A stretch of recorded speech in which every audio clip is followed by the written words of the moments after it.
দুর্গাপুজো আর মাত্র হাতে গুনে কয়েকটা দিন বাকি। এর মধ্যেই খড় বেঁধে প্রতিমা কাঠামো তৈরি করে ফেলেছে উমার বাবা।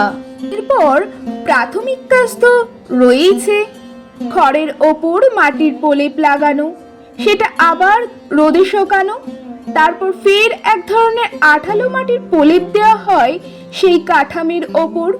একদম প্রথম থেকে শেষ অবধি মা দুর্গা, মা কালী এবং জগদ্ধাত্রী মায়ের মূর্তি গড়া উমা তার শৈশব থেকেই দেখে আসছে।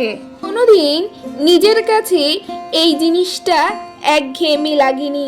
এবছর বায়নাটা বেশি পাওয়ায় প্রতিমা বানানোর কাজটা একটু তাড়াতাড়ি শুরু হয়েছে, কারণ এই মূর্তি যে জমিদার বাড়ি যাবে। রোজ স্কুল থেকে ফিরে উমা কুমোরটুলি চলে যেত, একটু একটু করে চোখের সামনে প্রতিমা গড়তে দেখতো। কি মায়াবী সেই মুখের আকৃতি, যখন ছুচলো কাঠের টুকরো দিয়ে মায়ের মুখখানা আঁকছিল। তাতে অবশ্য উমা বাবার সাথে কুমোরটুলিতে থেকে মূর্তি পাহারা দিত। প্রতিবার ওই মাটির মূর্তির সাথে মেয়েটা আলাদাভাবেই এক অন্য মায়াতে জড়িয়ে পড়তো। এক মনে চেয়ে থেকে মায়ের পটল চেরা চোখ দুটো কল্পনা করত। তবে শুধু মা দুর্গা নয়, বাকি মূর্তিগুলোর গায়ে হাত বুলিয়ে বুলিয়ে উমা গোল গোল চোখে সেই কাঠামোগুলোকে নিখুঁতভাবে দেখত। তারও যে খুব শখ মস্ত বড় শিল্পী হবার। বাবার মতো নিজের হাতে সেও মাটির প্রতিমা সৃষ্টি করবে।